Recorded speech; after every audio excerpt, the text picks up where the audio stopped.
কুয়াশা কুয়াশা কুয়াশা।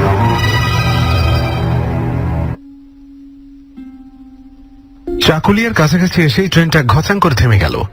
থামলো তো থামলই, আর নাড়াচাড়ার নাম নেই। যেন যাওয়ার কথা ভুলেই গেছে সে।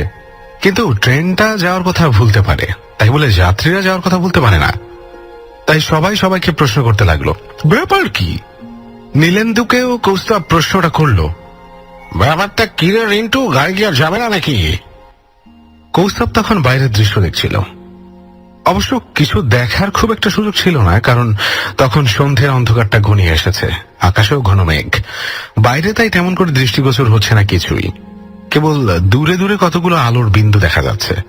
সেসব আলো নিঃসন্দেহে গৃহের আলো। ওই রকম একটা আলোর বিন্দুর উপর চোখ রেখেই কৌস্তব বলল, নীলু, ব্যাপারটা আমার ভালো ঠেকছে না। কোথাও কোনো গোলমাল হয়েছে। এদিকে ততক্ষণে অনেকে ট্রেন থেকে নেমে পড়েছে। তাদের সকলেরই কারণটা জানার তাগিদ। যারা নেমেছিল তারা যে খবর সংগ্রহ করে নিয়ে এলো তা খুবই হতাশার। সামনের লাইনে বড় রকমের ত্রুটি ধরা পড়েছে। সারাতে কতক্ষণ লাগবে তা বলা কঠিন। ঘণ্টা পাঁচেকের আগে যে কিছু হবে না সে বিষয়ে সকলেই নিঃসন্দেহ। তবে অভিজ্ঞ লোকের অনুমান, সকালের আগে কিছুই হচ্ছে না। এর অর্থ একটাই, সারা রাত ওই কামরায় বসে থাকতে হবে। ট্রেনটা টাটানগর অবধি যাবে। কৌস্তব নীলেন্দুর গন্তব্য টাটানগর। কাছাকাছি স্টেশনে যাদের যাওয়ার কথা তাদের সকলেই নেমে গেল। দেখতে দেখতে কামরাটা প্রায় ফাঁকা হয়ে গেল।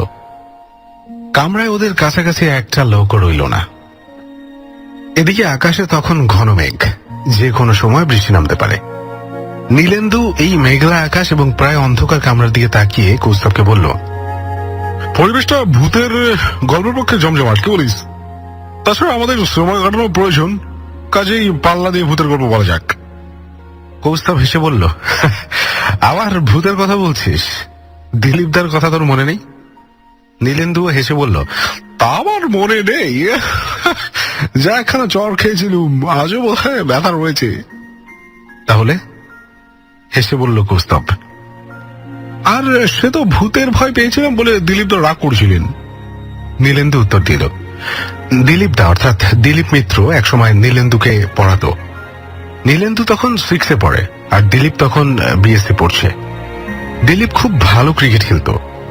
ওদের কলেজের হয়ে কয়েকবার খেলেছে। ইচ্ছে ছিল বাংলার হয়ে খেলবে, কিন্তু তা তো আর হয়ে ওঠেনি। খেলাটা তেমন করে চালাতে পারেনি। বিএসসি পাশ করার পরই ঘাটশিলায় কপার মাইনাসে চাকরি নিয়ে চলে গিয়েছিল। তারপর থেকে ওদের সঙ্গে আর কোনো যোগাযোগ নেই। দিলীপদের কথা মনে হলেই নীলেন্দুর সেদিনের ঘটনা মনে পড়ে। সেটা ছিল কৃষ্ণপক্ষের রাত। বাড়িতে একজন কাজের লোক ছাড়া আর কেউ ছিল না। বাইরের ঘরে একা একা বসে পড়ছিল নীলেন্দু। সেদিনই একটা ভূতের গল্প শেষ করেছিল, ফলে তার মনের মধ্যে গল্পের ট্রেস থেকে গিয়েছিল। এদিকে হঠাৎ পাড়ার সব আলো একসঙ্গে নিভে গিয়েছিল। হয়তো লোডশেডিং অথবা যে কোনো কারণ ছিল। আচমকা ঘরটা অন্ধকার হতেই বুকের মধ্যে ভূতের ভয়টা গাঢ় হয়েছিল। আর ঠিক তখনই পড়বার জন্য দিলীপদা এসে দাঁড়িয়েছেন বাইরের ঘরের দরজার সামনে। দিলীপদাকে দেখে নীলেন্দু ভূত ভূত বলে চিৎকার করতে শুরু করেছিল। দিলীপ মিত্র এক মুহূর্ত দেরি করেনি। ঘরে ঢুকেই নীলেন্দুর গালে এক চড় বসিয়ে দিয়েছিল। বলেছিল, ভূত, বোকা কোচাকার, ভূত বলে কিছু আছে? চোর ডাকাতের ভয় পাওয়ার একটা মানে হয়, কিন্তু ভূত জীবনে কখনো যদি ভূতের কথা বলেছিস তাহলে মজা টের পাবি। দিলীপদার কথা উঠতেই নীলেন্দু বলল, কতদিন দিলীপের সঙ্গে দেখা হই বল? সত্যিই আমাকে উনি খুবই ভালোবাসতেন। কৌস্তব মুখের এক বিচিত্র ভঙ্গি করে বলল, তোকে একা? আর আমাকে ভালোবাসতেন না? নীলেন্দু হেসে বলল, ভবিষ্যতে দুই গোয়েন্দা হতে চাস জেনে দিলীপদা তোকে তো গোয়েন্দা কৌস্তব বলে ডাকতেন। নীলেন্দুর কথা শেষ না হতেই ওদের কামরায় এক ভদ্রলোক উঠলেন। তার গায়ে রেইনকোট, মাথায় কান ঢাকা টুপি। ভদ্রলোক কোনো দিকে না তাকিয়ে সামনের একটা খালি সিটে বসে পড়লেন। ভদ্রলোককে দেখে নীলেন্দু ফিসফিস করে বলল, ভদ্রলোকের ভাবভঙ্গি দেখ, যেন ওখানে ইংরেজ ছবির গোয়েন্দা। কৌস্তব মৃদু হেসে বলল, সত্যিকারের গোয়েন্দাও তো হতে পারে, হয়তো কোনো ইনভেস্টিগেশনের ব্যাপারে এসেছে। রিয়েলি? নীলেন্দুর চোখ দুটো চকচক করে উঠল। ঠিক তখনই ভদ্রলোক মাথা থেকে কান ঢাকা টুপিটা খুলে ফেললেন। টুপিটা খুলতেই ভদ্রলোকের মুখটা স্পষ্ট হয়ে দেখতে পেল ওরা। মুখটা দেখার সঙ্গে সঙ্গে ওরা দুজনেই প্রায় একসঙ্গে বলে উঠল, আরে এই যে দিলীপ দা স্বয়ং। দিলীপ ওদের দিকে তাকিয়ে মৃদু হেসে বলল, তোরা কৌস্তবার নীলেন্দু তো নাকি? যাক, চিনতে পেরেছেন তাহলে, বলল ওরা। একটু থেমে নীলেন্দু বলল, জানান দিলীপদা, একটু আগেই আপনার কথা হচ্ছিল। আপনার আলোচনা শেষ হতেই আপনি এসে উপস্থিত। আশ্চর্য যোগাযোগ। দিলীপ মিত্র হাসল না, গম্ভীরভাবে বলল, এরকম তো হয়, অনেক সময় টেলিপ্যাথির মাধ্যমে এরকম ব্যাপার হতে পারে। আসলে আমিও তোদের কথাই ভাবছিলাম। কৌস্তব কেমন একটা সন্দেহের চোখে তাকালো দিলীপের দিকে, কিন্তু কিছু বলল না। নীলেন্দু বলে উঠল, সত্যি নাকি? দিলীপ সে কথার উত্তর না দিয়ে বলল, তোরা যাচ্ছিস কোথায়? টাটানগর, উত্তর দিল কৌস্তব। কিন্তু ট্রেন তো আগামীকাল দুপুর আগে ছাড়বে না, বলল দিলীপ। তাহলে? নীলেন্দুর কণ্ঠে উদ্বেগ। দিলীপ সামান্য হাসলো, তারপর বলল, আসলে তোদের দেখেই আমি এই কামরায় উঠেছি। তোদেরকে আমার বাড়ি নিয়ে যাব। আমার বাড়ি তো বেশি দূরে নয়, ধল ধুম কর। গল্প করতে করতে হেঁটে চলে যাব। রাতটা আমার বাড়িতে কাটিয়ে আগামীকাল যে কোনো সময় টাটানগর চলে যাবি। কথা বন্ধু বলবি, এতদিন পর দেখা হলো, কয়েক ঘন্টা একসঙ্গে থাকতে ভালোই লাগবে, বলল নীলেন্দু। হ্যাঁ, তা বটে। তা কতদিন পর তোদের সঙ্গে দেখা বলতো? 5 দিন পর। ছোট্ট দীর্ঘশ্বাস ফেললো দিলীপ, তারপর যোগ করলো, তোরা তো জানিস জামাইবাবু হঠাৎ মারা না গেলে আমাকে ক্রিকেট খেলা ছাড়তে তো না। তা সে কথা যাক, বুঝলি যে আমি বিয়ে টিয়ে করিনি। দিদি আর ছোট ছেলে কাবুলি আমার সব। ওরা ধলধুম করে আমার কাছেই থাকে। আমি অনেক আগে চাকরি ছেড়ে দিয়ে বিল্ডিং তৈরির কন্ট্রাক্টরি করছিলাম। টাকা পয়সা খারাপ করিনি, ধলধুম করে নিজে একটা বাড়িও করেছি, সেটা ভালোই। তাছাড়া কাবুল এবার ভালোভাবে হায়ার সেকেন্ডারি পাস করেছে। ইচ্ছে ছিল তাকে ইঞ্জিনিয়ারিং পড়িয়ে আমেরিকায় পাঠাবো। ইচ্ছে ছিল বলছেন কেন? কাবুল যেতে রাজি নয়? প্রশ্ন করলো কৌস্তব। দিলীপ মৃদু হেসে বলল, এই জন্যই তোকে গোয়েন্দা কৌস্তব বলি। তুই সঠিক প্রশ্নই করেছিস। ইচ্ছে ছিল কেন বলছি, এর উত্তর পরে দেবো। এখন চল আমার সঙ্গে। দিলীপ উঠে বলল ওরাও। পথে নেমে একরকম কোনো কথাই হলো না। দিলীপ এত দ্রুত হাঁটতে লাগলো, তাকে অনুসরণ করতে গিয়ে মাঝে মধ্যে সামান্য দৌড়াতে হলো। দিলীপ একসময় ভালো স্পোর্টসম্যান ছিল বলে তার হাঁটার ধরন ওই রকমই। এটা অবশ্য কৌস্তব এবং নীলেন্দুর জানাই ছিল।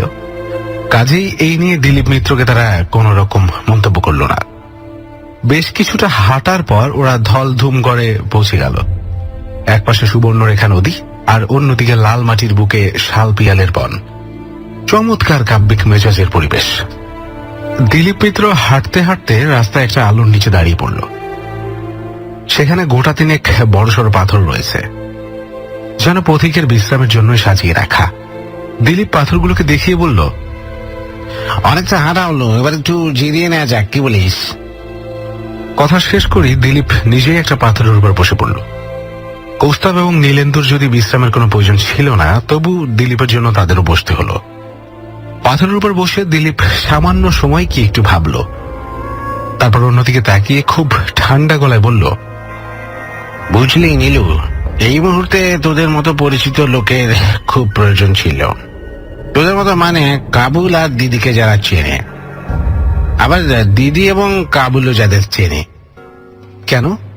কৌস্তব প্রশ্নটা না করে পারল না। দিলীপ সে কথার উত্তর না দিয়ে বলল, তোদের কাছে নিশ্চয়ই পেন এবং কাগজ আছে, থাকলে বের কর। ছোট্ট একটা কাজ আছে, সেটা ফেলি। কৌস্তব পেন এবং কাগজ ছাড়া কোথাও বেরোয় না, সুতরাং সে তাড়াতাড়ি কাগজ এবং পেন বের করে দিলীপের দিকে এগিয়ে দিল। দিলীপ সেগুলো না নিয়ে মৃদু হেসে বলল, তুই তো গোয়েন্দা হতে চাস, আমার হয়ে তুই বরং কাজটা কর। কাজটা করে মজা পাবি। আমার জবানিতে দিদিকে একটা চিঠি লেখ, আমি ডিকটেশন দিচ্ছি, তুই লিখে যা। কৌস্তব ব্যাপারটা ভালো করে বুঝবার জন্য দিলীপের মুখের দিকে তাকালো। দিলীপ অদ্ভুত দৃষ্টি নিয়ে তাকিয়ে রইল কৌস্তবের চোখের দিকে। কতকটা সম্মোহনী দৃষ্টি যেন। সেই দৃষ্টির সামনে কৌস্তব অথবা নীলেন্দু কেউ কোনো প্রশ্ন করতে সাহস পেল না।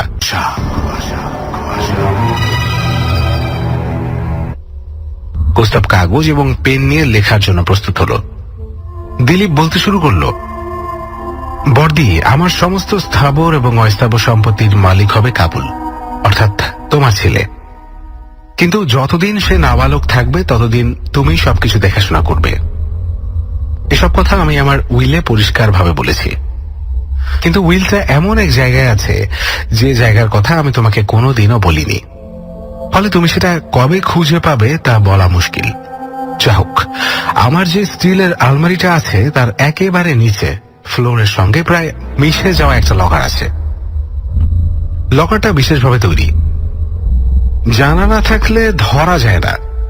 ওই লকারের চাবিটা সাধারণত আমার টেবিলের ড্রয়ারেই রাখা থাকতো, কিন্তু সেদিন ভুল করে সঙ্গে এনেছিলাম এবং রেখেছিলাম আমার রেইনকোটের পকেটে। যা হোক, ওই লকারের ভেতর উইল এবং ইন্স্যুরেন্স পলিসি সহ অন্যান্য প্রয়োজনীয় কাগজপত্র আছে। চাবিটাও সঙ্গে রইল, তোমার কোনো অসুবিধা হবে না। ডিকটেশন দেওয়া শেষ করে দিলীপ কৌস্তবের দিকে তাকিয়ে বলল, নিচে আমার নাম লেখ, দিলীপ মিত্র। আমি নিজে সই করব না, কেন আমার পক্ষে সই করা সম্ভব নয় একটু পরেই তা বুঝতে পারবি। তুই গোয়েন্দা মানুষ, কাজে তোকে বুঝিয়ে বলতে হবে না। কথাটা শেষ করেই আবার সম্মোহনী চোখে তাকিয়ে রইল দিলীপ মিত্র। কৌস্তব আর কোনো প্রশ্ন না তুলে দিলীপ মিত্রের নামটা লিখে দিল। চিঠির কাজ শেষ হওয়ার সঙ্গে সঙ্গে দিলীপ উঠে দাঁড়ালো, তারপর সামনে আঙুল দেখিয়ে বলল, ওই যে গোলাপি রঙের বাড়িটা দেখছিস, ওটাই আমার বাড়ি। গেটে আমার নামও লেখা আছে। কৌস্তব এবং নীলেন্দু দেখল গোলাপি রঙের একটা দোতলা বাড়ি। বাড়িটা সুন্দর, বাড়ি সংলগ্ন একটা ফুলের বাগান। দূর থেকে দেখে মনে হয় বাড়িটা যেন কোনো বিলেতি বইয়ের ছবি থেকে উঠে এসেছে। বাড়িটার দিকে তাকিয়ে দুজনেই প্রায় একসঙ্গে বলে উঠল, বাহ, চমৎকার। দিলীপ আবার যোগ করল, নীলেন্দু, এই মুহূর্তে তোদের একটু অস্বস্তিতে ফেলতে হচ্ছে, তোরা কিছু মনে করিস নে। অস্বস্তি? কৌস্তবের চোখ সূক্ষ্ম হলো। আমার অন্য একটা জরুরি কাজ আছে, সেই কাজটা না সেরে আমার বাড়িতে যাওয়া সম্ভব নয়, অথচ সেখানে তোদের নিয়ে যেতেও পারছি না। আমার খুবই খারাপ লাগছে, কিন্তু আমি নিরুপায়। তাই বলছি যে তোরা আমার এই চিঠি আর রেইনকোটটা নিয়ে বাড়িতে চলে যা। রেইনকোটের পকেটে লকারের চাবি আছে। তা তো শুনেছিস, দিদিকে এবং কাবুলকে তোরা চিনিস, আর তোদেরও ওরা চিনে, অতএব কোনো অসুবিধা হওয়ার কথা নয়। So good bye.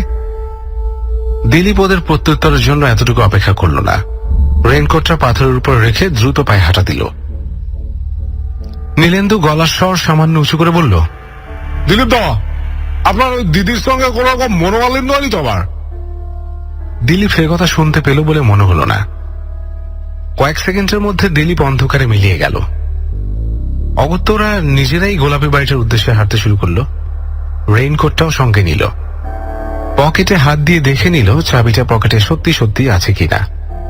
চাবিটা আছে দেখে কিছুটা নিশ্চিন্ত হলো। কৌস্তব তবু পুরোপুরি স্বস্তি পেল না। সে বলল, নীলু, আমি কিন্তু স্বস্তি পাচ্ছি না। আমার মনে হচ্ছে যে কোথাও কোনো গোলমাল আছে। দিলীপ দাস সুস্থ নন। শারীরিকভাবে হয়তো সুস্থ, তবে মানসিকভাবে কিছুতেই সুস্থ নন। বাড়িতে গেলেই অবশ্য সব পরিষ্কার হয়ে যাবে। কৌস্তবরা বাড়ির গেটের সামনে এসে দেখলো দরজার গায়ে সুন্দর করে দিলীপ মিত্র নামটা লেখা। ডোরবেলটা টিপতেই দরজা খুলে গেল। দরজা যিনি খুললেন তিনি দিলীপের দিদি। তাকে দেখে কৌস্তব এবং নীলেন্দুর মনে হলো কেমন যেন বিপর্যস্ত চেহারা, যেন ভদ্রমহিলার মনের উপর দিয়ে অনেক বড় ঝড় বয়ে গেছে। কৌস্তবদের দেখে খুবই অবাক হয়ে বললেন, এ কি তোমরা? নীলেন্দু হাসি মুখে বললেন, দিদি, আমাদের চিনেছেন তাহলে? দিদি উত্তর দেওয়ার আগেই কাবুল তার মায়ের পেছনে এসে দাঁড়ালো। কাবুলের পেছনে আরো দুই মহিলা, ওদের প্রতিবেশী। কাবুলকে চিনতে পারল দুজনেই। কাবুলের চোখ দেখে বোঝা গেল সেও চিনতে পেরেছে নীলেন্দু এবং কৌস্তবকে, কিন্তু সেই সঙ্গে ওদের দেখে সে অবাকও হয়েছে খুব। নীলেন্দু সামান্য হেসে বলল, কাবুল, আমাদের চিনতে পেরেছো তো? নীলেন্দু এবং কৌস্তব দা, কলকাতায় তোমার মামা আমাকে পড়াতেন। তোমার মামা এতক্ষণ আমাদের সঙ্গেই ছিলেন। কি একটা কাজ যেন পড়েছে ওদিকে, এসে পড়বেন এক্ষুনি। অন্তত আমাদের সে কথাই বললেন তিনি। নীলেন্দুর কথায় ওরা চারজনই চমকে উঠে প্রায় একসঙ্গে বলল, অসম্ভব। অসম্ভব? অসম্ভব কেন হবে? নীলেন্দু অসম্ভব কথাটার মাথা মুন্ডু কিছুই বুঝল না। কৌস্তব ব্যাপারটাকে আর একটু পরিষ্কার করবার জন্য বলল, কোনটা অসম্ভব? দিলীপদার সঙ্গে আমাদের দেখা হওয়া নাকি তার এখানে ফিরে আসা? দিলীপের দিদি তাড়াতাড়ি বললেন, তোমরা ভেতরে এসো ভাই, পরে সব কথা হবে। কৌস্তবরা ঘরে বসবার পর দিলীপের দিদি বললেন, দুটোই অসম্ভব। দিলীপের সঙ্গে তোমাদের দেখা হওয়া এবং তার এখানে ফিরে আসা কোনোটাই সম্ভব নয়। মানে?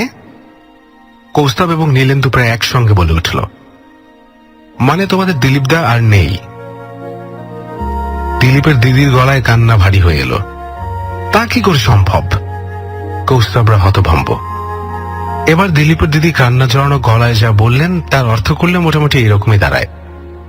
দিন 7 আগে ধলভূমগড় থেকে কিছুটা দূরে ট্রেন থেকে পড়ে গিয়ে দিলীপ দারুণ ভাবে আহত হয়। তারপর হাসপাতালে নিয়ে যাওয়ার অল্পক্ষণ পরে মারা যায়। মারা যাওয়ার আগে অল্প সময়ের জন্য তার জ্ঞান হয়েছিল। তখন সে কেবল বলেছিল, আমার রেইনকোটের পকেট, আর বলেছিল, কাবুল, আমার কাবুল। হয়তো আরো অনেক কথাই বলতে চেয়েছিল, কিন্তু বলতে পারেনি। কৌস্তবের কাছে দিলীপদার ব্যাপারটা একটু যেন পরিষ্কার হতে লাগলো। দিলীপদার আচরণটা কেমন অদ্ভুত ঠেকছিল তার চোখে, বিশেষ করে সারাক্ষণ রেইনকোটটা গায়ে ঢাকা দিয়ে থাকা। যদিও তখন সে কিছুই বলেনি, আসলে বলতে দ্বিধা হয়েছিল। কৌস্তব যা অনুমান করলো তা কিন্তু পুরোপুরি বিশ্বাস করতে পারছিল না, কিন্তু যুক্তিবাদী মন বিশ্বাস করতে বাধা দিচ্ছিল। কৌস্তব তাড়াতাড়ি হাতের ভাঁজ করা রেইনকোটটা মেরে ধরে বলল, দিলীপদা কি এই রেইনকোটের কথাই বলেছিল? আরে এই তো মামার সেই রেইনকোট, হাতের কাছে সেই ফুটোটা পর্যন্ত আছে, নেংটি ইঁদুর কেটেছিল। কোটটা হাতে নিয়ে বলল কাবুল। কাবুলের মা অর্থাৎ দিলীপের দিদি বললেন, দিলীপের অ্যাক্সিডেন্টের পর এই রেইনকোটটা আর খুঁজে পাওয়া যায়নি। অথচ আমরা জানতাম এই কোটটা সেদিন দিলীপের সঙ্গেই ছিল। নীলেন্দু গম্ভীর মুখে বলল, আমাদের নিশ্চয়ই কোথাও কোনো ভুল হয়েছে। আমরা 3 জন এতক্ষণ একসঙ্গেই ছিলাম। আমরা 3 জন মানে রিন্টু অর্থাৎ কৌস্তব, আমি এবং দিলীপদা। তাছাড়া দিলীপদা আপনাকে একটা চিঠিও দিয়েছে। অবশ্য দিলীপদা ডিকটেশন দিয়েছে আর কৌস্তব লিখেছে। সে কি? কোথায় সেই চিঠি? কাবুল এবং কাবুলের মা প্রায় একসঙ্গেই প্রশ্ন করল। কৌস্তব পকেট থেকে চিঠিটা বের করল, কিন্তু চিঠিটা খুলে সকলের সামনে মেলে ধরে সে নিজেই চমকে উঠল। এ কি? এ তো তার হাতের লেখা নয়, এ তো অন্য হাতের লেখা। দিলীপের দিদি কেমন ভীত স্বরে বললেন, হাতের লেখা যে দিলীপেরই? আশ্চর্য। কৌস্তবের দিকে তাকিয়ে যোগ করলেন, অথচ তুমি বলছো তুমি নিজের হাতে লিখেছ? হ্যাঁ, সত্যি আমি নিজের হাতে লিখেছি। অদ্ভুত, খুবই অদ্ভুত ব্যাপার, বিশ্বাস করতেই কষ্ট হচ্ছে। কৌস্তব কাঁধে একটা দোলা দিয়ে কথাটা বলল। চিঠিটা অবিশ্বাস্য হলেও চিঠির বিষয়বস্তুতে কিন্তু অবিশ্বাসের কিছু ছিল না। দিলীপ চিঠিতে যা যা বলেছিল সবই মিলে গিয়েছিল। লকারের ভেতর থেকে পাওয়া গিয়েছিল উইল সহ অন্যান্য কাগজপত্র। দিলীপের দিদি চোখের জলের ভেতর দিয়ে অস্ফুট স্বরে বলেছিলেন, দিলীপ আমাদের এত ভালোবাসতো, মৃত্যুর পরেও আমাদের কথা ভেবে তার শান্তি নেই। ঈশ্বর, তুমি কেন এমন নিষ্ঠুর খেলা খেললে? কৌস্তবের যুক্তিবাদী মন এই ঘটনার কোনো ব্যাখ্যা খুঁজে পেল না।